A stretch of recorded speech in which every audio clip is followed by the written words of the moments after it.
तो बस वीडियो काफ़ी देर की हो चुकी होंगी, और आप यदि पढ़ रहे होंगे तो आप बोर भी हो चुके होंगे।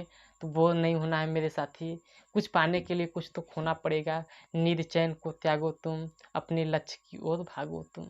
तो इस प्रकार से हमारी कुछ कामनाएं हैं, आपकी ओर से दुआ है। तो दोस्त, जय हिंद मेरे दोस्त। तो कैसे हो आप सभी? फिर से आप सभी का एक बार स्वागत है स्टडी नंबर 1 के यूट्यूब चैनल पर। तो जैसा कि हम लोग चल रहे हैं, आज का हमारा मेन टॉपिक है जो कि वर्ल्ड हिस्ट्री का एक मेन पोर्शन है, पुनर्जागरण काल।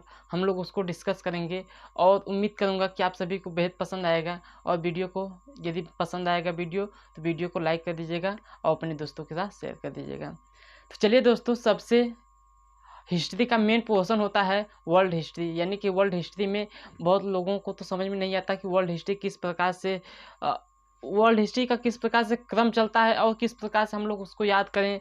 इसमें बहुत लोगों को सस्पेंशन होता है। तो दोस्तों, बस आप लोग इस वीडियो को देखने की बाद में आप लोग वर्ल्ड हिस्ट्री में जो पुनर्जागरण काल है, पुनर्जागरण काल से एक भी क्वेश्चन नहीं छूटेगा।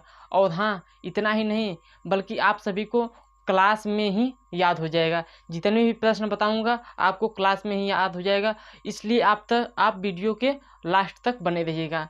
और हाँ, एक बार आपसे निवेदन करना चाहता हूँ कि यदि आप चैनल पर नए हैं तो चैनल को सब्सक्राइब करके बेल आइकन को प्रेस कर दीजिएगा, ताकि हम इसी प्रकार से एजुकेशनल वीडियो आप तक पहुँचाता रहूँगा। तो चलिए दोस्तों, आप लोग तैयार हो जाइएगा पेन कापी ले करके। और हम पहले तो देखिए, हमारा कुछ इस प्रकार से मैंने डिजाइन किया है इस बैच को कि शुरुआत के 15 से 20 मिनट तक वीडियो के जो लेक्चर होगा, यानी कि जो वीडियो का लेक्चर होगा उसको हम केवल बोलकर आपके कहानी नुमा आपको सुनाएंगे। फिर उसके बाद में पॉइंट ऑफ पॉइंट आपको नोट करवाएंगे। तो उसके लिए आप लोग बस एकदम तैयार रहिएगा। हाँ, इस वीडियो में देखने के बाद में एक भी क्वेश्चन नहीं छूटेगा, ये पूरी मेरी गारंटी है। यदि वीडियो छूटेगा तो आप वीडियो को डिसलाइक करके चले जाइएगा, हमें कोई दिक्कत नहीं है। हाँ, लेकिन हाँ, इस वीडियो को देखने के बाद ही आपको पता चलेगा। तो चलिए दोस्तों, इस प्रकार के सीरीज को तो मैं कंटिन्यू करूँगा वर्ल्ड हिस्ट्री। इसके अलावा मेरा मेडाइवल हिस्ट्री का पोर्शन हालांकि ख़त्म हो चुका है, और पॉलिटी का भी क्लास चल रहा है, और इस प्रकार से तमाम क्लास आएंगे इस पर। तो आप लोग बस वीडियो में बने रहिएगा। तो चलिए चालू करते हैं वर्ल्ड हिस्ट्री। देखिए, यहाँ पर मोटे अक्षरों में लिखा हूँ वर्ल्ड हिस्ट्री, और इस वर्ल्ड हिस्ट्री का मेन कारण है लिखने का कि यूरोपीय पुनर्जागरण। यानी कि कुछ लोग समझते ही नहीं है कि हम पढ़ क्या रहे हैं। जैसे कि कुछ लोग क्लास कभी कभी लाइव चलता हूँ किसी की क्लास में, तो देखता हूँ कि क्लास सर लोग पढ़ा रहते हैं, लेकिन कुछ लोग जब अंतिम होने लगता है तो कुछ लोग पूछते हैं कि सर ये किस के लिए पढ़ा रहे हैं, ये कौन सा सब्जेक्ट है। तो उसके लिए लिखे हैं, यहाँ देखिए आप यूरोपीय पुनर्जागरण, यहाँ पर वर्ल्ड हिस्ट्री लिखे हैं कि आप वर्ल्ड हिस्ट्री पढ़ेंगे और यूरोपीय पुनर्जागरण पढ़ेंगे। और इसमें से यानी कि जिस प्रकार से हिस्ट्री में एक एंशियंट हिस्ट्री होता है, मिडाइवल हिस्ट्री होता है, मॉडर्न हिस्ट्री होता है, उसी प्रकार से एक वर्ल्ड हिस्ट्री होता है, जो कि वर्ल्ड हिस्ट्री किसी के दिमाग में जल्द समझ में नहीं आता है। लेकिन इस वीडियो को देखने के बाद में आप वर्ल्ड हिस्ट्री के एक एक प्रश्न बुक में से खोज कर बनाने लगेंगे। हाँ, ये कोई हम अपवाद नहीं बोल रहे हैं, ये सच बोल रहे हैं। आप चाहे जो कुछ भी बुक उठा लीजिएगा, वहाँ से आप ढूंढ कर क्वेश्चन को लगाने का प्रयास करेंगे इस वीडियो को देखने के पश्चात में। तो सबसे पहले यहाँ पर हम लोग लिख देते हैं यूरोपीय पुनर्जागरण। यहाँ पर हम इसको डिलीट कर रहे हैं और लिख रहे हैं हम लोग यहाँ पर पुनर्जागरण।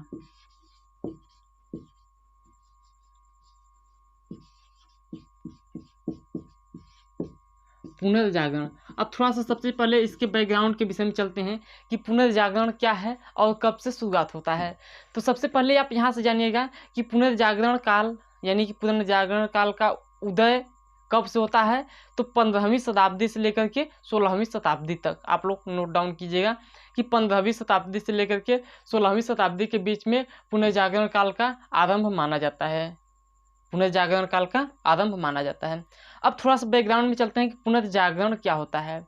तो पुनर्जागरण आप लोग के दिमाग में इस प्रकार से घुस रहा होगा कि पुनः फिर से जागना, यानी कि फिर से जागना, पुनः जागना, पुनर्जागरण काल ऐसे दिमाग में समझ आ रहा होगा।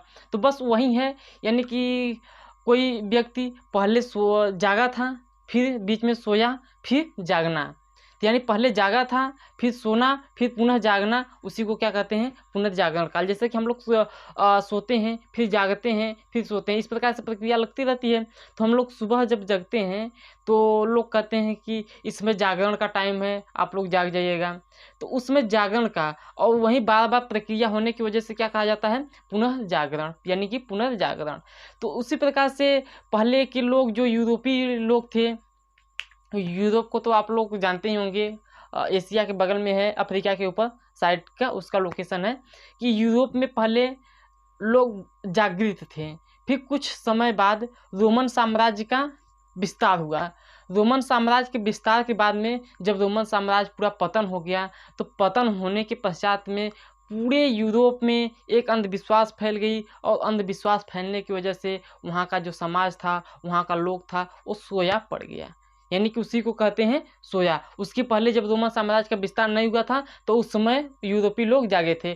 तो रोमन साम्राज्य का जब पतन हुआ और वहाँ के लोग सोए हुए पड़े हो गए, तो उस समय फिर जगाने का कार्य जो कवि, जो साहित्यकार और जो वहाँ के विद्वान थे, वो जगाने का कार्य किए। तो वही लोग जब पुनः फिर से जागे तो उसी को क्या कहा गया, पुनर्जागरण काल कहा गया।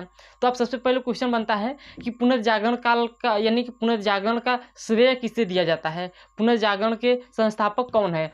तो पुनर्जागरण के संस्थापक कौन है, तो पुनर्जागरण के संस्थापक है इटली के महान कवि दांते। कौन, इटली के महान कवि दांते। आप लोग नोट डाउन कीजिएगा कि इटली के महान कवि दांते को पुनर्जागरण का संस्थापक माना जाता है। अब दूसरा बात आती है कि पुनर्जागरण काल को जो चलिए अच्छा, यहाँ पर ना अब थोड़ा सा बात कर लेते हैं कि कवि दांते के विषय में। कवि दांते जो हैं वो क्या हैं, तो इनका जन्म कब होता है, तो इनका जन्म इटली के फ्लोरेंस नगर में, फ्लोरेंस शहर में होता है। जैसे कि यूपी का एक जिला हो गया, यूपी का एक शहर हो गया मिर्ज़ापुर शहर हो गया ना, तो उसी प्रकार से पूरे इटली में एक शहर था जिसका नाम है फ्लोरेंस शहर। उसी फ्लोरेंस शहर में कवि दांते का जन्म होता है। अब जन्म होने के पश्चात में कुछ यानी कि जन्म होता है, वहाँ पर उनका निवास स्थान बनता है। निवास स्थान के पश्चात में जब यानी कि यूरोपियों को जगाने का कार्य किए, तो उसी समय एक बुक लिखी। उस बुक का नाम क्या है, तो उस बुक का नाम है डिवाइन कॉमेडी।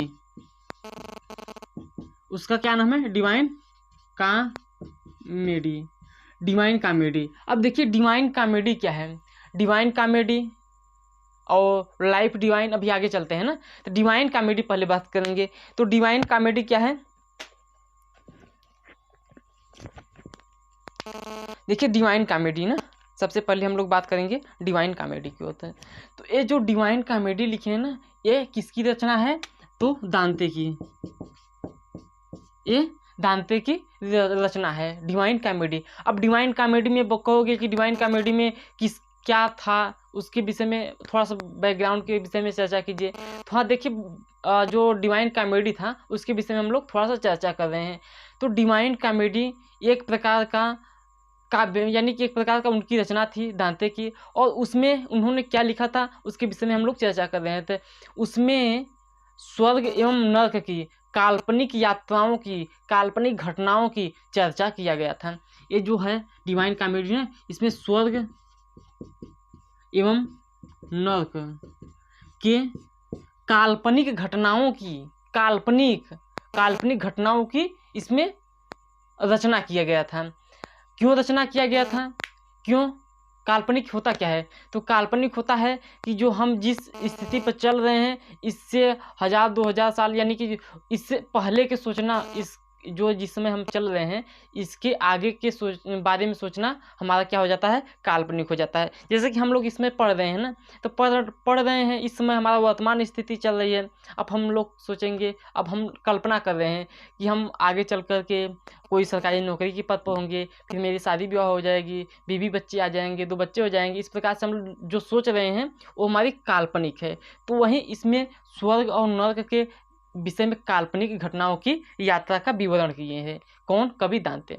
अब थोड़ा सा हम लोग और आगे चलते हैं, और आगे चलने के श्रेय में कहा जाता है कि ये जो स्वर्ग और नरक इतना तक हो गया ना। अब थोड़ा सा इसके विषय में कि ये डिवाइन कॉमेडी है, और एक पुस्तक आपके जहन में आ गया होगा कि एक लाइफ डिवाइन पुस्तक था। क्या था? Life divine. ये लाइफ डिवाइन। अब बोलोगे कि लाइफ डिवाइन क्या था, तो लाइफ डिवाइन में हम सबसे पहले बता दें कि लाइफ डिवाइन और डिवाइन कॉमेडी, डिवाइन कॉमेडी में डिवाइन कॉमेडी के लेखक कौन है? तो कबीर दांते हैं। लेकिन लाइफ डिवाइन के लेखक कौन है? तो आप लोग जानते होंगे अरविंद घोष को। तो अरविंद घोष को जानते होंगे, और वहीं अरविंद घोष लाइफ डिवाइन के लेखक हैं। कौन? अरविंद घोष। आप इसको याद कीजिएगा, अरविंद घोष लाइफ डिवाइन के लेखक हैं। अब यहाँ पर अरविंद घोष लाइफ डिवाइन के लेखक हैं। अब थोड़ा सा हम लोग आगे चलते हैं कि जो पुनर्जागरण काल, यानी कि यूरोपियन में पुनर्जागरण का श्रेय किसे दिया जाता है? तो कबीर दांते को दिया जाता है। बट यहाँ पर हम तो केवल फैक्ट टू फैक्ट तो बताने नहीं आए हैं, हम एक एक क्वेश्चन को कहाँ से लिंक हो रहा है उसको बताने आए हैं। अब हम तो यहाँ से बता भी सकते थे कबीर दांते का पुस्तक क्या है? Divine comedy. बट हमको लाइफ डिवाइन बताने का क्या मकसद था कि आप लोगों के जहन में घुस जाए कि यानी कि दिमाग में घुस रहा होगा कि एक तो लाइफ डिवाइन भी था। तो लाइफ डिवाइन किसका था? तो हमने बता दिया अरविंद घोष का। तो उसी प्रकार से पुनर्जागरण का जो श्रेय था कबीर दांते को दिया जाता है, यूरोपीय पुनर्जागरण का श्रेय। बट आप सभी को बता दें कि जो भारतीय पुनर्जागरण का श्रेय किसे दिया जाता है? भारतीय पुनर्जागरण का श्रेय किसे दिया जाता है? तो आप लोग जानते होंगे राजा राम मोहन राय जी को। राजा राम मोहन राय जी को भारतीय पुनर्जागरण काल का श्रेय दिया जाता है। अब चलो, अच्छा यहाँ तक क्लियर हो गया। अब चलते हैं थोड़ा सा और आगे की यात्रा करते हैं। अब आगे की यात्रा में हम लोग क्या है,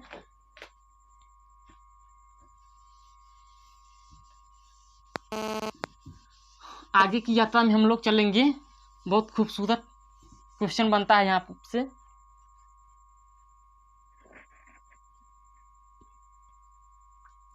हाँ देखिए, हमने बता चुका पुनर्जागरण का श्रेय, यानी पुनर्जागरण के संस्थापक कौन है?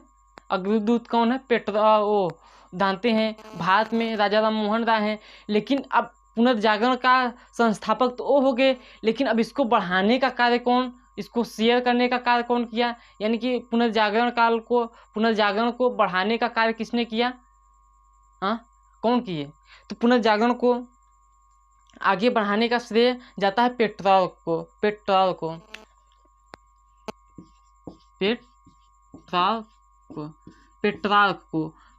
को क्या कहा जाता है?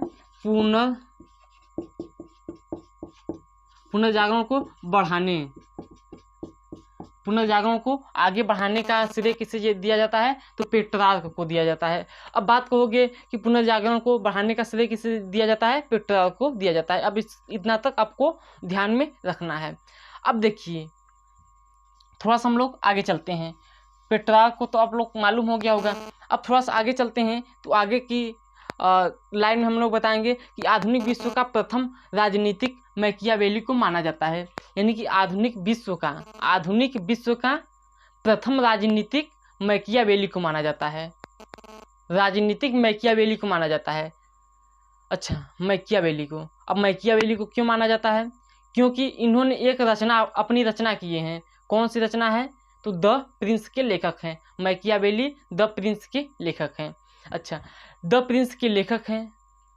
अब यहाँ से हम क्वेश्चन लिंक कर रहे हैं। अब क्वेश्चन कहाँ से लिंक करेंगे कि प्राचीन आधुनिक भारत का राजनीतिक मैकियावेली को कहा जाता है। तो प्राचीन भारत का राजनीतिक किसे कहा जाता है?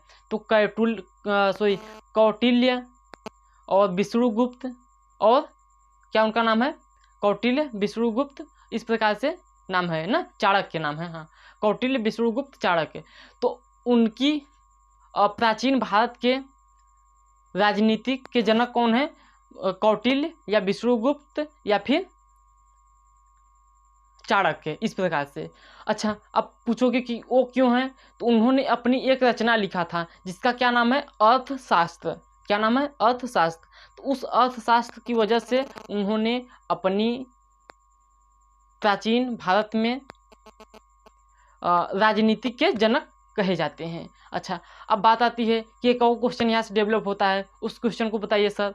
तो देखिए, जो मैकियावेली की रचना है द प्रिंस, मैकियावेली की रचना द प्रिंस को चाणक्य की रचना अर्थशास्त्र से तुलना किया जाता है। इस प्रकार से क्वेश्चन यहाँ पर बनता है। अब चलोगे थोड़ा सा और आगे चलिए। अब आगे चलने के पश्चात में हम लोग क्या पढ़े, पुनर्जागरण का संस्थापक, पुनर्जागरण को आगे बढ़ाने का कार्य, भारत में पुनर्जागरण। अब देखिए पुनर्जागरण जो था, पुनर्जागरण को तेजी से बढ़ाने का कार्य किसे यानी कि तेजी से बढ़ाने का श्रेय किसे दिया जाता है? तो पुनर्जागरण काल का जो श्रेय है, यानी कि पुनर्जागरण को तेजी से बढ़ाने का श्रेय किसे दिया जाता है? तो पुनर्जागरण को तेजी से बढ़ाने का श्रेय दिया जाता है आपको इटली के 3 प्रमुख चित्रकार हैं, और उन चित्रकारों को हम लोग यहाँ पर डिस्कस करेंगे कि वो कौन कौन से चित्रकार हैं। तो पुनर्जागरण को आगे बढ़ाने का श्रेय किसे दिया जाता है? तो 3 चित्रकार हैं। कौन कौन से? एक आप लोगों को याद होगा, लियोनार्डो द विंची। और दूसरा कौन है? तो दूसरा है माइकल एंजिलो। और थर्ड पर कौन है? राफेल। अच्छा, आप कहोगे इनकी कृति कौन कौन सी है? तो इनकी कृति भी जान लीजिएगा कि लियोनार्डो द विंची की कृति क्या है? तो उनकी कृति है, एक है, देखो भूल गए थोड़ा सा, मोनालिसा। हाँ, देखो उनकी एक कृति है, क्या है? मोनालिसा। और मोनालिसा क्या है? एक प्रकार की पेंटिंग है। और दूसरी उनकी कृति क्या है? तो दूसरी उनकी कृति है लास्ट सफ़र। थोड़ा सा हम लोग सोच रहे हैं कि डायरेक्ट लिखते चलें, तो थोड़ा सा आप देखिए यहाँ पर कि हम लोग थोड़ा सा क्वेश्चन को लिख रहे हैं ताकि आप लोग को आसानी हो जाएगी पढ़ने में। नहीं तो कहोगे कि ये क्या पक चिल्ला रहा है। तो चलिए यहाँ पर लिख रहे हैं ना। देखिए क्या है, सबसे पहले फर्स्ट नंबर पर क्या है? पुनर्जागरण ना, पुनर्जागरण का संस्थापक या पुनर्जागरण के अग्रदूत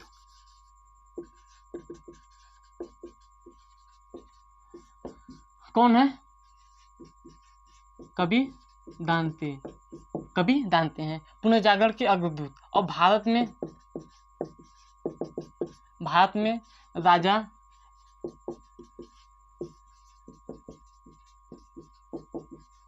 मोहन राय। और पुनर्जागरण को बढ़ाने का नहीं, आगे बढ़ाने का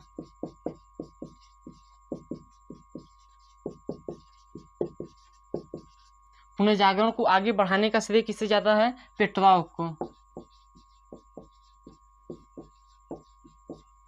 को। अब पुनर्जागरण को आगे बढ़ाने का श्रेय किसे दिया जाता है? तो पेट्रोव को दिया जाता है। अब हम लोग चर्चा करेंगे कि जो पुनर्जागरण के अग्रदूत कवि दांते हैं, इनकी रचना क्या है? तो इनकी रचना है द प्रिंस कहाँ से आ गया? डिवाइन कॉमेडी है। अब डिवाइन कॉमेडी है। भारत में राजा राम मोहन राय हो गए, भारत में पुनर्जागरण के अग्रदूत राजा राम मोहन राय हो गए। लेकिन यहीं से हम लोग एक क्वेश्चन को डेवलप किए थे कि लाइफ डिवाइन के अरविंद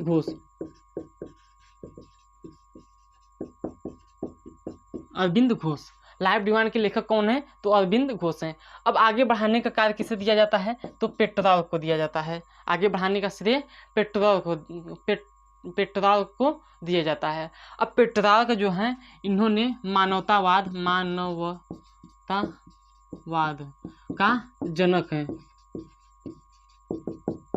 इन्होंने सबसे पहले मानवतावाद के जनक कौन है? तो पेट्रोव हैं। पेट्रोव मानवतावाद के जनक हैं। अब आगे बढ़ाने का श्रेय इनको दिया जाता है। अब हम लोग थोड़ा सा और आगे चर्चा किए थे कि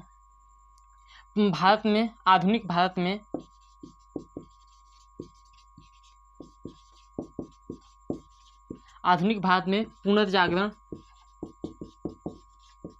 पुनर्जागरण का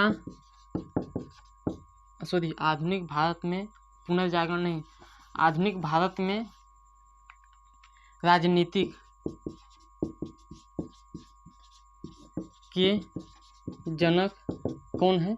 आधुनिक भारत में राजनीतिक के जनक कौन है? तो मैकियावेली। मैकियावेली। इनकी रचना कौन है? तो इनकी रचना है द प्रिंस। इनकी रचना क्या है? The Prince. हालांकि इधर समाप्त होगा ना, द प्रिंस है ना। इनकी रचना कौन से? द प्रिंस है। आधुनिक भारत के राजनीतिक। अब हमने प्राचीन भारत के कौन है? कौटिल्य। कौटिल्य, विष्णुगुप्त, विष्णुगुप्त या चाणक्य।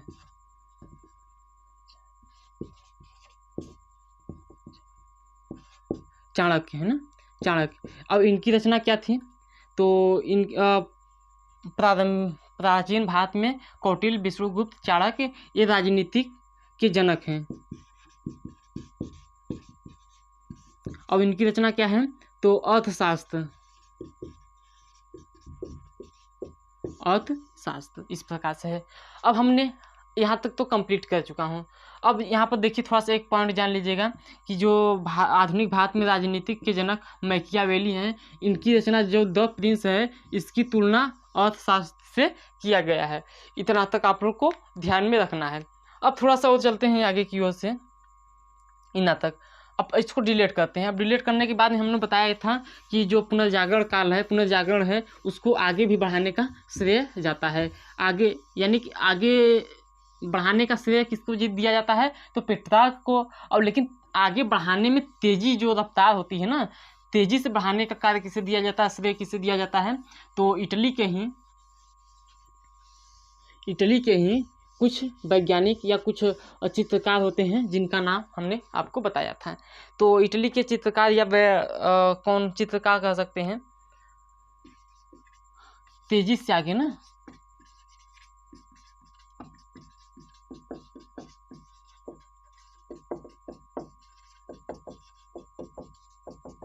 तेजी से आगे बढ़ाने का श्रेय 3 चित्रकार को दिया जाता है।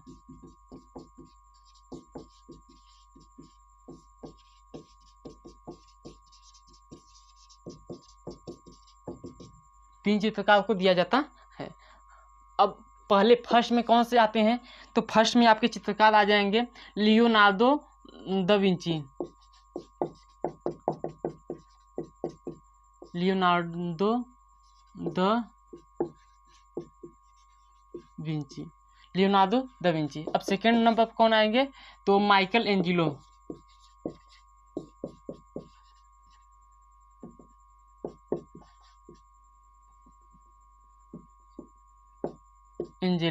Michael Angelo. और थर्ड नंबर पर कौन आएंगे? तो Rafale.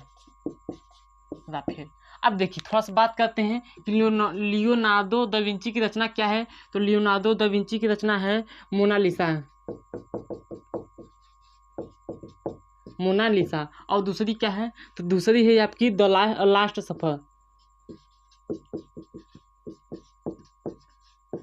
Last suffer.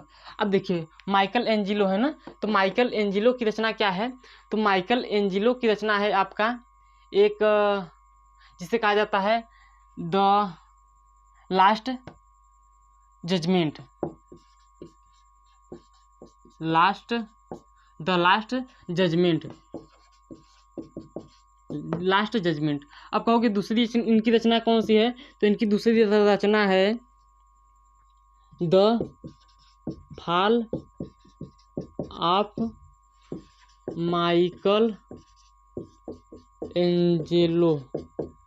The fall of Michael Angelo. इस प्रकार से लियोनार्डो द विंची की रचना क्या है? मोनालिसा। मोनालिसा क्या है? एक चित्र है, एक प्रकार का चित्र है। अब देखिए द लास्ट जजमेंट और the fall of Michelangelo. Last judgment का मतलब हो गया कि अंतिम निर्णय, कुछ इस प्रकार से होगा अब इंग्लिश में। अब देखिए राफेल की एक प्रकार का रचना है मेडोना। अब बोलो मेडोना क्या है? एक प्रकार की मूर्ति है। एक प्रकार की क्या है? मूर्ति है। अब बोलोगे कि मेडोना जो मूर्ति है वो किस चीज़ की मूर्ति है? तो मेडोना जो मूर्ति है ये जीसस क्राइस्ट की माँ की मूर्ति है। जीसस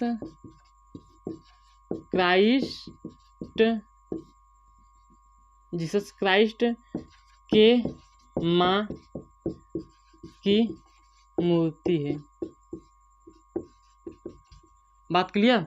जीसस क्राइस्ट के माँ की मूर्ति है। ये जो जीसस क्राइस्ट कोई व्यक्ति होगा या फिर कोई लेडीज होगी, उसके माँ की ये मूर्ति है, जिसको किसने बनाया था? तो राफेल। जिसको किसने बनाया था? तो राफेल।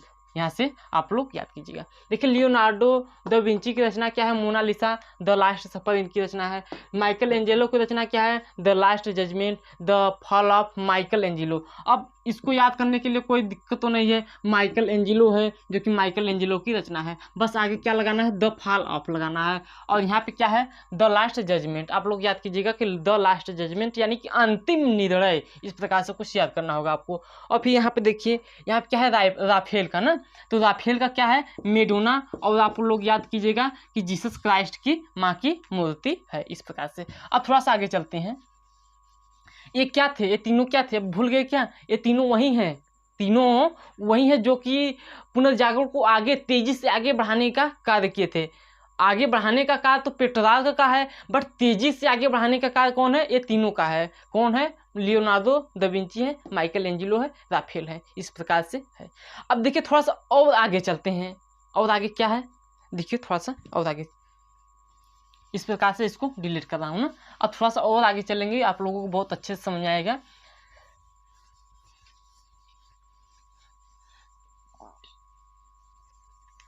मतलब बोर्ड थोड़ा सा यार दिक्कत हो गया है इसमें।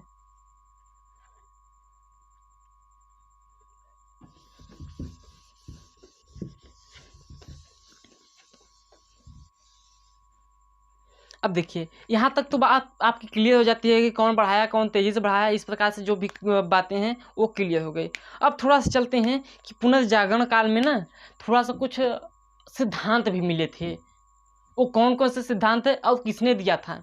तो आप लोग एक नाम याद करेंगे कि पोलैंड के निवासी, यूरोप में स्थित पोलैंड के निवासी कापरनिकस थे, और उन्होंने एक सिद्धांत दिया था। उस सिद्धांत का क्या नाम है? ब्रह्मांड का सिद्धांत। आप लोग पढ़े होंगे हालांकि। तो देखिए क्या है कि यूरोप के विद्वान, पोलैंड के निवासी एक कापरनिकस एक प्रकार का सिद्धांत देते हैं, जिस सिद्धांत का नाम है ब्रह्मांड का सिद्धांत। अब ब्रह्मांड के सिद्धांत में बोलोगे कि ब्रह्मांड के सिद्धांत में क्या था, इस प्रकार से थोड़ा सा समझाने का प्रयास कीजिएगा। तो पहले हम दो शब्द लिख देते हैं, उसके बाद में समझाने का भी प्रयास करूंगा। तो पोलैंड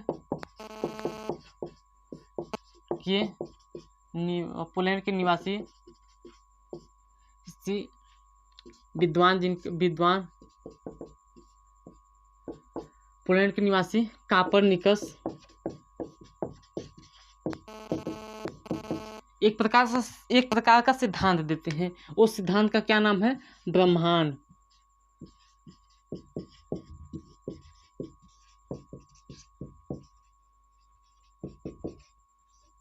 ब्रह्मांड का सिद्धांत। अब बोलो ब्रह्मांड का सिद्धांत क्या है भाई साहब, मेरे कुछ तो बता दो। तो देखिए बता रहे हैं आपको, इतना भी कठोर हृदय के नहीं है, हम बता देंगे। तो देखिए ब्रह्मांड के सिद्धांत ना, थोड़ा सा इसके विषय में हम लोग चर्चा करेंगे, ब्रह्मांड का सिद्धांत क्या था। तो जो ब्रह्मांड का सिद्धांत है, ये कापरनिकस है। कापरनिकस ब्रह्मांड के सिद्धांत के दिए। अब इस ब्रह्मांड के सिद्धांत ने बताया कि पूरी ब्रह्मांड है, ब्रह्मांड क्या है? बहुत बड़ा है, लेकिन उतना बड़ा सोच इनकी नहीं थी, गैलेक्सी इतना छोटा है। तो ब्रह्मांड बहुत बड़ा है, और उस ब्रह्मांड में हमारी जो पृथ्वी होती है, अर्थ, हमारी पृथ्वी जो होती है वो सूर्य के चारों ओर चक्कर लगाती रहती है। अब सूर्य के चारों ओर चक्कर लगाती रहती है। अब उन्होंने बताया क्या कि ये जो हमारा सन है, सन सूर्य है, सूर्य पूरी ब्रह्मांड के केंद्र में स्थित है। सूर्य पूरी ब्रह्मांड के केंद्र में स्थित है। अच्छा, ब्रह्मांड के केंद्र में स्थित है, तब और सब पिंड क्या कर रहे होंगे? तो जब सूर्य पूरी ब्रह्मांड के केंद्र में स्थित है, तो और सब जो कण होंगे और सब जो पिंड होंगे वो सूर्य के चारों ओर चक्कर काट रहे होंगे। अच्छा, इतना बड़ा सिद्धांत।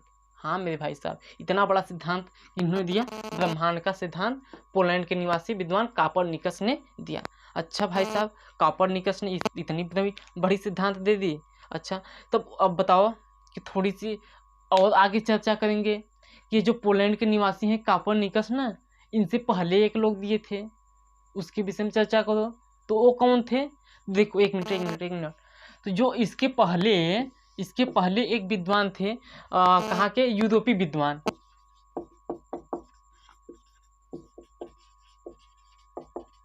यूरोपीय विद्वान जिनका नाम क्या है? टॉलमी। भाई साहब मेरे टॉलमी नाम है। क्या नाम है? टॉलमी। अब देखिए टॉलमी जो है पोलैंड के निवासी जो है, यानी कि यूरोपीय विद्वान है टॉलमी। अब देखिए टॉलमी क्या है? तो टॉलमी भी एक प्रकार के विद्वान हैं, बट ये जो महाशय देख रहे हैं कोपरनिकस ना, इन्होंने ये जो बाद में बताया है ना, तो इनसे पहले भी यूरोपीय विद्वान टॉलमी ने अपनी रचना किसमें? भूगोल। इनकी रचना क्या है? भूगोल में बता दिया कि जो हमारी पृथ्वी है ना, पृथ्वी हमारी ब्रह्मांड के केंद्र में स्थित है। पृथ्वी हमारी ब्रह्मांड के केंद्र में स्थित है और ब्रह्मांड के सभी कण पृथ्वी के चारों तरफ चक्कर काट रहे हैं। क्या बोले इन्होंने? टॉलमी ने क्या बोला? तो टॉलमी ने बोला, यूरोपीय विद्वान टॉलमी ने बोला कि इन्होंने अपनी रचना एक लिखी। इस रचना का क्या नाम है? तो भूगोल है। भूगोल में इन्होंने बताया कि जो हमारी पृथ्वी है, पृथ्वी पूरे ब्रह्मांड के केंद्र में स्थित है और ब्रह्मांड के केंद्र में स्थित होने के वजह से इस जो ब्रह्मांड के सभी कण हैं, सभी पिंड हैं, सभी उल्काएं पिंड हैं, सभी क्षुद्र ग्रह हैं, वो पृथ्वी के चारों ओर चक्कर काट रहे हैं। अच्छा, इतना बड़ा सिद्धांत? हाँ मेरे भाई साहब, इतना बड़ा सिद्धांत कौन दिए? टॉलमी ने। अच्छा, तो कहोगे कि हब्बल वैज्ञानिक जो थे वो क्या दिए थे? तो वो दोनों लोग इनको काट कर दोनों को उन्होंने एक अपना सिद्धांत बनाया था। वो कौन सा सिद्धांत है? तो वो सिद्धांत देखिए। तो वैज्ञानिक हब्बल,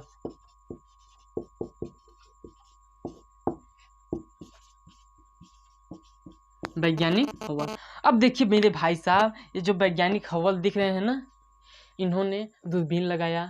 क्या लगाया? दूरबीन। अब दूरबीन लगाने के पश्चात में देखा इन्होंने कि दो चार साल बाद इन्होंने देखा कि जो हमारी पृथ्वी है ना, पृथ्वी और सूर्य और अन्य ग्रहों के बीच में ना दूरियां बढ़ती जा रही हैं। अच्छा, दूरियां बढ़ती जा रही हैं, तो इसका मतलब क्या होगा? तो उन्होंने दिमाग लगाया कि जब दूरियां बढ़ती जा रही हैं तो कभी ऐसा भी टाइम आया होगा कि जब वो एक बिंदु पर होंगे।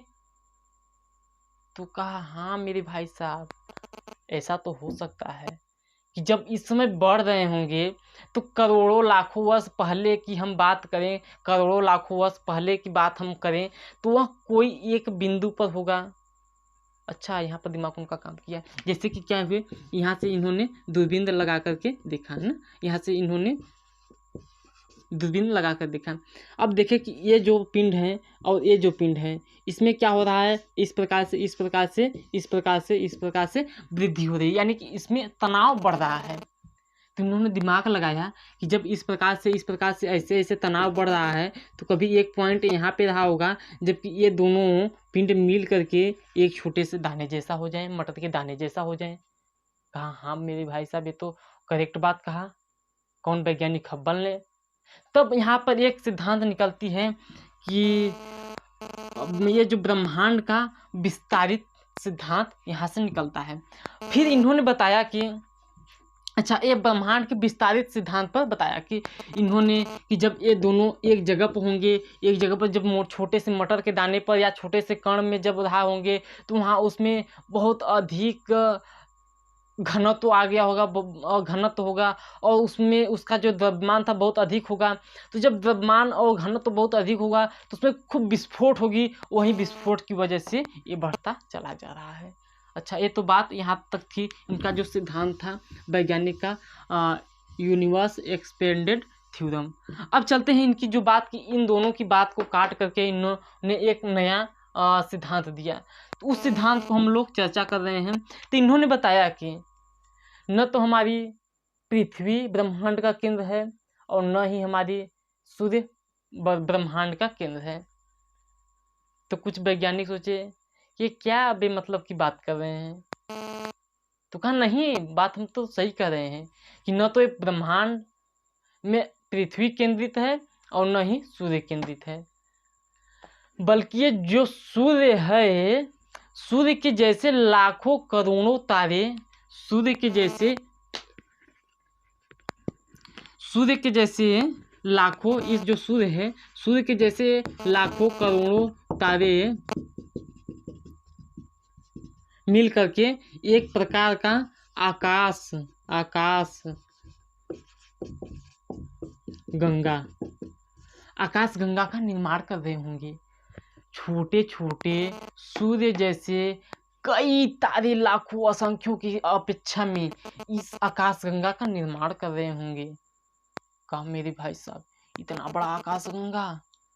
हाँ, अब देखिए, अब इस प्रकार से ये जो आकाश गंगा है ना, इस प्रकार से ऐसे ऐसे करोड़ों आकाश गंगा मिल करके एक प्रकार का गैलेक्सी का निर्माण कर रहे होंगे। गैलेक्सी का ये जो है, ये छोटे छोटे आकाश गंगाएं हैं, और ऐसे ही करोड़ों असंख्य आकाश गंगाएं मिल करके एक गैलेक्सी का निर्माण कर रहे होंगे। का वाह, इतना बड़ा ब्रह्मांड है, इतना तो हमने कभी सोचने का प्रयास ही नहीं किया था। तो कहा हाँ, इतना ही बड़ा हमारी ब्रह्मांड है। यानी कि ब्रह्मांड का कल्पना तो करना दूर, उसके भी कल्पना करने के विषय में सोचना भी बहुत दूर की बात है। तो अच्छा देखिए, ये है। अब यहाँ से 2-3 क्वेश्चन मिलते हैं कि जो हमारी क्या है, तारा है ना, तारा यानी कि सूर्य जो है, हमारी जो सूर्य है वह किस आकाश गंगा में स्थित है। तो हमारी जो सूर्य है, सूर्य मिल्की वे जिसे कहा जाता है, वे मिल्की वे, और दुग्ध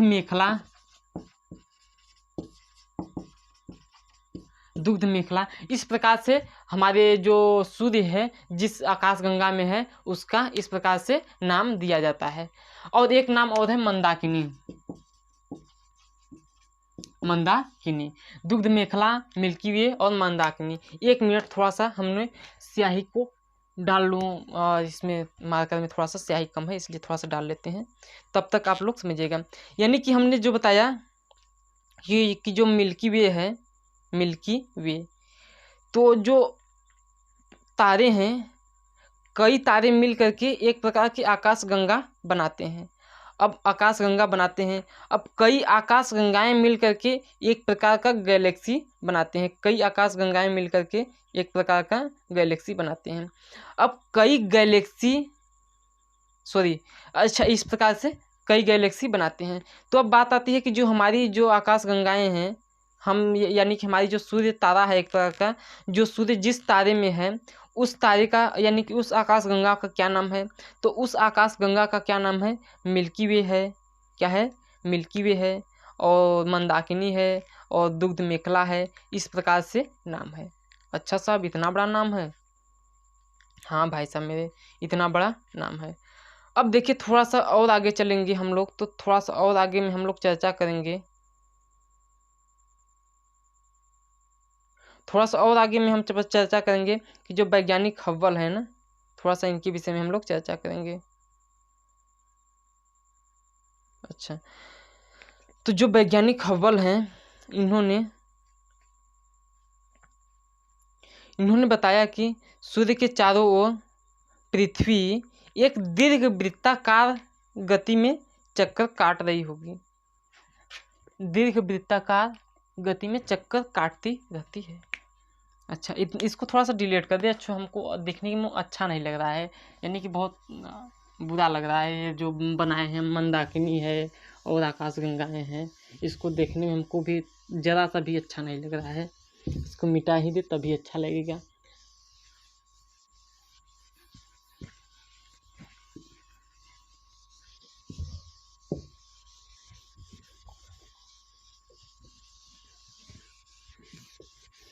ये मेरा बोर्ड जो है ना, घसेटुआ है, बस इसको घटते जितना घसोटोगे बस उतना ही साफ होगा। इसको जब पढ़ाने बैठता हूँ तो उसको सोटर से धोता हूँ ताकि साफ हो जाए, नहीं तो इससे बहुत दिक्कत होता है। तो देखिए मेरी बात कहाँ पे थी, मेरी बात कहाँ पे थी। हमें विश्वास होगा कि आप लोग इतना देखेंगे या नहीं, बट हम आपके लिए जितना भी हो सकता है प्रयास, उतना प्रयास तो करते ही रहेंगे। तो हमने बताया कि वैज्ञानिक जो हवल थे, वैज्ञानिक हवल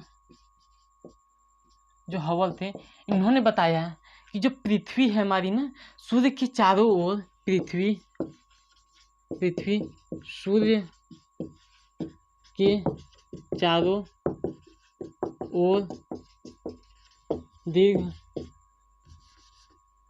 वृत्ताकार गति में चक्कर काट रही होगी।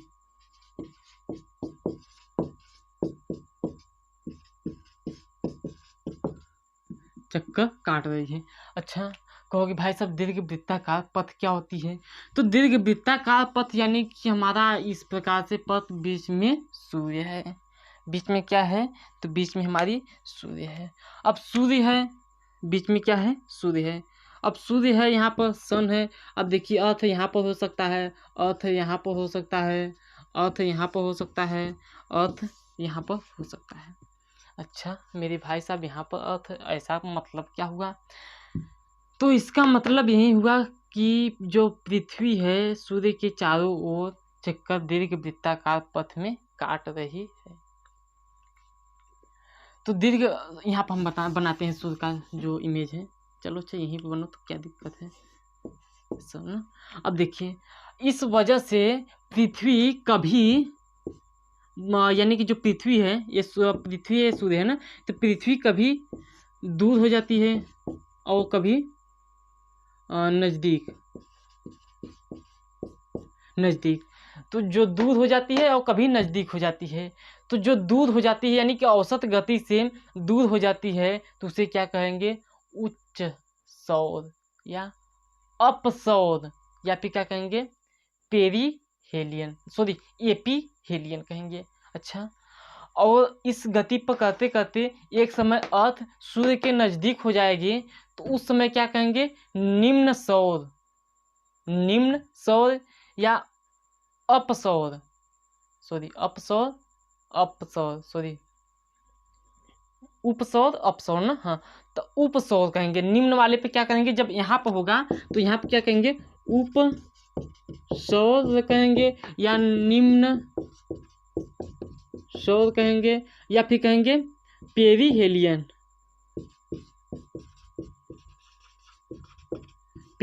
कहेंगे। अब देखिए जब यहाँ दूर हो जाएगी तो उच्च सौर या अपसौर या एपीहेलियन इस प्रकार से। अब देखो इसको याद कर रहे हैं, आपको याद हो जाएगा। देखो कैसे याद होगा ना।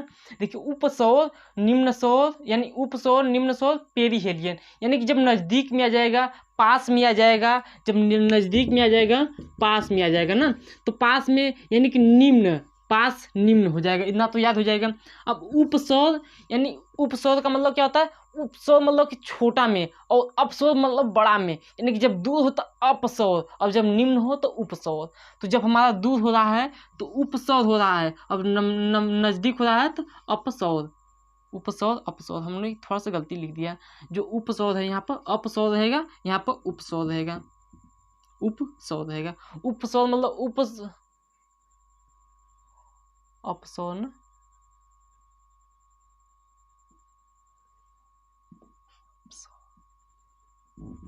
सही लिखा था हमने इस प्रकार से। उपसौर और अपसौर सही लिखा है मैंने, सब कुछ करेक्ट है। अच्छा, इस प्रकार से उपसौर मतलब कि नज़दीक, अपसौर मतलब कि बड़ा में। तो यहाँ पर क्या है? अपसौर मतलब बड़ा में है, यानी कि जब दूर होगा तो बड़ा में होगा, और जब उपसौर होगा निम्न होगा, या जब छोटा होगा तो उसे निम्न सौर कहेंगे। अच्छा, अब पेरीहेलियन एपीहेलियन की बात आती है। तो जब पास में रहेगा तो पेरी से चालू होगा, और जब दूर होगा तो एपी से चालू होगा। दूर होगा तो एपी से, पास होगा तो पेरी से। पास पेरी इस प्रकार से याद कर लेंगे तो दूसरा दूर वाला तो एपीहेलियन तो मालूम होगा। अच्छा, अब बात आती है कि जब दूर होगा तो किस डेट को होगा? तो 4 जुलाई। और जब निम्न होगा तो कब? 3 जनवरी। इस प्रकार से आप लोग इसको याद कीजिएगा। अब थोड़ा सा बहुत अब हम लोग थोड़ी सी एकदम टारगेट पॉइंट की ओर आ चुके हैं। अब थोड़ा सा और बातें हैं जो कि आपके सामने मैं कहूँगा इस प्रकार से ना। अब चलो अब आगे थोड़ा सा चलते हैं। अब क्या है, पुनर्जागरण काल में यूरोपियन विद्वान शेक्सपियर बहुत प्रसिद्ध थे। क्या कारण था? पुनर्जागरण काल जो चल रहा था हमारा, पुनर्जागरण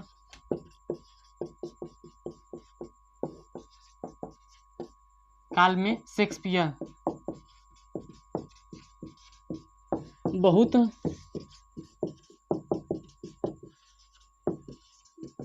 क्या कारण था?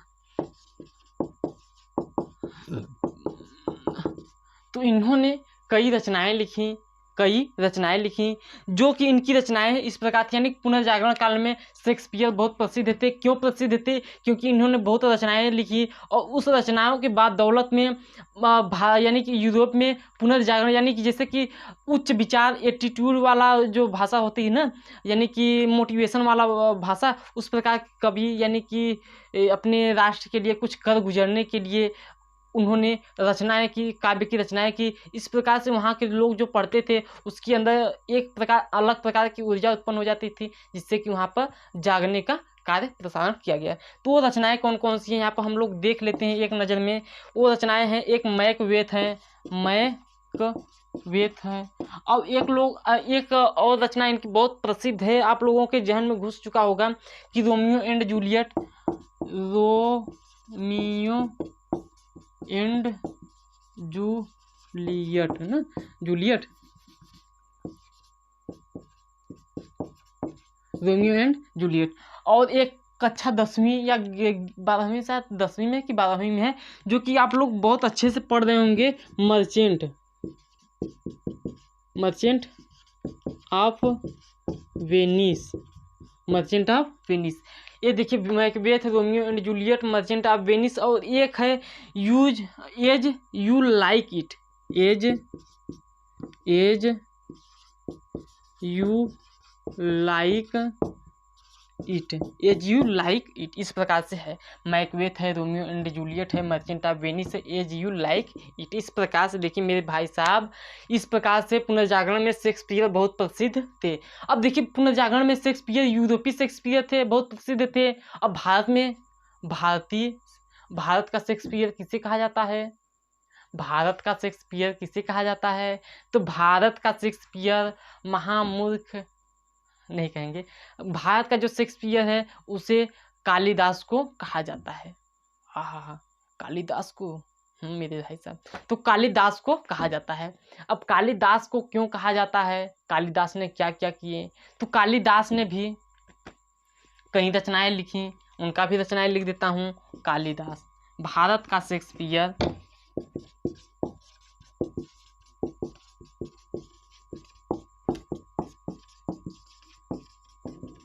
भारत का शेक्सपियर कालिदास को, भारत का शेक्सपियर कालिदास को कहा जाता है। मेरे भाई साहब, भारत का शेक्सपियर कालिदास को कहा जाता है। तो कालिदास ने कौन कौन सी रचनाएं लिखी? तो कालिदास ने ऋतु संहार,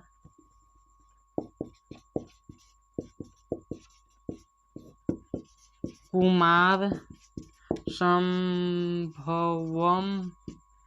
ऋतु संहार, कुमार संभवम,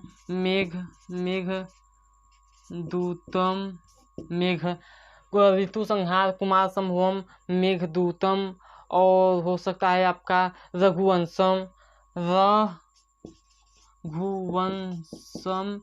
और रघुवंशम हो गया, कुमार संभवम हो चुका, ऋतु संहार, और इनका और क्या था? तो कुमार संभवम हुआ, हाँ कुमार संभवम हो गया। विक्रमोर्वशीय है, अभिज्ञान शाकुंतलम है, विक्रमोर्वशीय है, अभिज्ञान शाकुंतलम है, ज्ञान शाकुंतलम, अभिज्ञान शाकुंतलम, ऋतु संहार, कुमार संभवम, मेघदूतम, रघुवंशम, विक्रमोर्वशीय, अभिज्ञान शाकुंतलम। और एक और है जिसका नाम है मालविकाग्निमित्रम, मालविकाग्निमित्रम, मालविकाग्निमित्रम। बस क्लियर हो गया। देखो ऋतु संहार, कुमार संभव, मेघदूतम, रघुवंशम, विक्रमोर्वशीय के बाद में अग्नि अभिज्ञान, शाकुंतलम और मालविकाग्निमित्रम। इस प्रकार से आप लोग इतना याद कीजिएगा। अब थोड़ा सा आगे चलते हैं। देखिए यहाँ पर इसका जो था कंसेप्ट क्या था कि जो पुनर्जागरण में, यानी कि यूरोपीय पुनर्जागरण में, यूरोपीय पुनर्जागरण काल में शेक्सपियर बहुत प्रसिद्ध थे। और उनका कारण क्या था? तो उनका कारण था कि वो कई प्रकार की रचनाएं लिखी। कई प्रकार की रचनाएं लिखने के पश्चात में कई प्रकार की रचनाएं लिखना हो गया। Merchant Macbeth, Romeo and Juliet, merchant of Venice, as you like it, इस प्रकार से कई पुस्तकें लिखी। तो इस प्रकार से इनका पुनर्जागरण, यूरोपीय पुनर्जागरण का शेक्सपियर बहुत प्रसिद्ध थे। लेकिन अब भारत का शेक्सपियर की अगर बात किया जाए तो भारत का शेक्सपियर कौन है? तो भारत का शेक्सपियर हैं कालिदास जी हैं। और कालिदास ने कई प्रकार की रचनाएं लिखी। इस प्रकार से इनका प्रसिद्धि है। तो अब देखेंगे इनका जो रचना है, कुमार संभवम है, मेघदूतम है, रघुवंशम है, विक्रमोर्वशीय है, विज्ञान शाकुंतलम है, और क्या है तो और है मालविकाग्निमित्रम है। इस प्रकार से हमारा इनकी रचना है। अब चलते हैं आगे कि जो कालिदास हैं, तो कालिदास क्या है? चंद्रगुप्त, यानी कि चंद्रगुप्त के शासनकाल में जो चंद्रगुप्त सेकंड हैं उनके समकालीन थे और उनके नवरत्नों में भी ये शामिल थे। इस प्रकार से जाना जाता है। अब देखिए पुनर्जागरण काल के चित्रकला के जनक कौन हैं? अब थोड़ा सा आगे चलते हैं। देखिए एक एक पॉइंट आप लोगों को समझ में आ जाएगा, बस आप लोग बने रहिएगा। देखिए लमसम हमने अभी देखा तो 50 मिनट का वीडियो बन चुका है, जो कि हम जब अपलोड करेंगे तो करीब 600-700 MB का हो जाएगा। तो चलो दोस्तों, अपलोड करना तो मेरी फितरत में लिखी गई है, बट आप लोग के लिए कोई दिक्कत नहीं। देखिए क्या है, पुनर्जागरण काल के चित्रकला के जनक, पुनर्जागरण काल में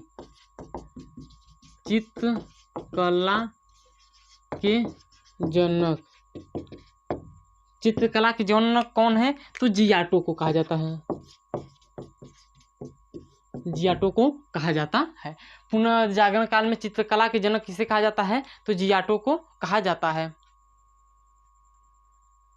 अच्छा, और एक क्वेश्चन और बनता है कि मॉन्टेस्क्यू को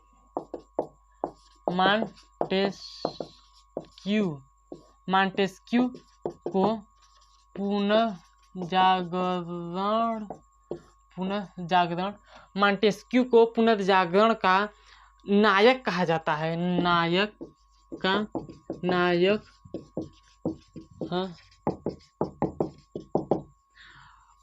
मॉन्टेस्क्यू को पुनर्जागरण का नायक कहा जाता है। इस प्रकार से आप लोग इसको याद कीजिएगा, मॉन्टेस्क्यू को पुनर्जागरण का नायक कहा जाता है। अब थोड़ा सा आगे थोड़ा सा चर्चा कर लेते हैं, बस थोड़ा सा बहुत थोड़ा सा बचा है, अब उसको चर्चा कर लेते हैं। देखिए 15वीं शताब्दी से लेकर के 16वीं शताब्दी के ईस्वी के बीच में, हम थोड़ा सा स्पीड से इसलिए बोल रहे हैं क्योंकि टाइम हमारे पास है, बट अपलोड यानी कि बहुत ज़्यादा वीडियो बन जाएगा तो थोड़ा सा दिक्कत हो जाएगा, तो बहुत स्पीड से चल रहा हूँ यार, फिर वीडियो कट भी हो जाएगी, मेमोरी कार्ड बहुत थोड़ा सा कम ही है। तो देखिए हम चर्चा कहाँ पे हैं कि 15वीं शताब्दी से लेकर के 16वीं शताब्दी के बीच में एक वैज्ञानिक, एक दार्शनिक, या जो कुछ भी कर सकते हैं, आते हैं मार्टिन लूथर। क्या है उनका नाम? Martin Luther. अब मार्टिन लूथर जो कि एक राजनेता थे, क्या है जो मार्टिन लूथर हैं, यहाँ पर हम लिख रहे हैं मार्टिन लूथर जो हैं, तो मार्टिन लूथर जो हैं जर्मनी में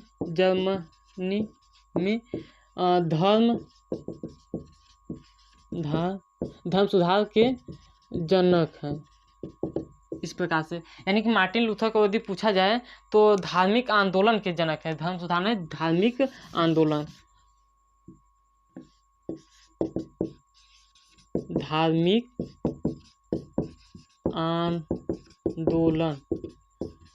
के जनक, धार्मिक आंदोलन के जनक हैं मार्टिन लूथर, धार्मिक आंदोलन के जनक हैं। अब मार्टिन लूथर का नाम सुनते ही आप लोगों के जहन में एक बात याद आ रही होगी कि Martin Luther king, Martin Luther king के विषय में। तो हम बता दें कि मार्टिन लूथर का आप नाम सुनते होंगे तो मार्टिन लूथर किंग का नाम क्यों आ जाता होगा। देखिए मार्टिन लूथर किंग क्या थे, तो मार्टिन लूथर किंग एक अमेरिका के धर्म सुधारक थे। मार्टिन लूथर एक अमेरिका के धर्म सुधारक थे। अब धर्म सुधारक, अमेरिका के धर्म सुधारक से क्या मतलब है, तो बात यह है कि अमेरिका में एक प्रकार की रंग भेद की नीति को इन्होंने समाप्त किया था। रंग भेद की नीति को इन्होंने समाप्त किया था। अब रंग भेद की नीति को इन्होंने समाप्त किया था और समाप्त करने के पश्चात में इन्हें अमेरिका का महात्मा गांधी कहा गया, सॉरी अमेरिका का गांधी कहा गया। किसे कहा गया, तो मार्टिन लूथर किंग को अमेरिका का गांधी कहा गया। अब बात आती है कि अमेरिका का, जब गांधी की बात आती है तो अमेरिका के गांधी मार्टिन लूथर किंग हो गए। अब बात आती है कि अफ्रीका के गांधी कौन है, दक्षिण अफ्रीका के गांधी कौन है, तो दक्षिण अफ्रीका के गांधी का नाम आप लोगों को याद होगा कि नेल्सन मंडेला है। वहाँ के अफ्रीका, दक्षिण अफ्रीका के कौन है, नेल्सन मंडेला हैं, गांधी जी से उपाधि दिया गया है। अब भारत के तो महात्मा गांधी जानते होंगे, इस प्रकार से है ना। अब चलते हैं, बात थोड़ी सी अब एकदम स्टेप क्लियर है, अब थोड़ा सा आगे चलते हैं। ये जो है मार्टिन लूथर हैं, ये जर्मनी के धार्मिक आंदोलन के जनक हैं। क्यों जनक हैं, क्योंकि इन्होंने ईसाइयों के धार्मिक ग्रंथ क्या है ईसाइयों का, बाइबल। ईसाइयों का धार्मिक ग्रंथ क्या है, बाइबल। इन्होंने बाइबल का क्या किया था, अनुवाद किया था। किस भाषा में, तो मार्टिन लूथर किंग जर्मनी में धार्मिक आंदोलन के जनक हैं। अब ईसाइयों के धार्मिक ग्रंथ बाइबल का इन्होंने अनुवाद किया था। अब अनुवाद किस भाषा में किया था, तो अनुवाद जर्मनी के टस्कन भाषा में किया था। जर्मनी की टस्कन भाषा में किया था। तो दोस्त, आज का क्लास हमारा संपन्न होता है और उम्मीद करता हूँ कि आप सभी यदि देख रहे होंगे तो ज़रूर से ज़रूर हमारी मेहनत को देख करके आप लोग शेयर करेंगे। चलिएगा, आपसे बस यहीं पर अलविदा चाहता हूँ, आपकी दुआ चाहता हूँ और अपनी वाणी को यहीं पर विराम देना चाहता हूँ। Thank you. मिलते हैं नेक्स्ट वीडियो में। नेक्स्ट वीडियो हमारा है अमेरिका की स्वतंत्रता क्रांति, तो उसमें भी आना, इसी तरह के आनंदमय कहानियों के हिसाब से आपको पढ़ाऊंगा और आप पढ़ेंगे, आपको मज़ा आएगा, हमको पढ़ाने में भी मज़ा आएगा। तो चलिए दोस्तों, अपनी वाणी को यहीं पर विराम देना चाहता हूँ। तब तक के लिए thank you, all the best, thank you, thanks for watching.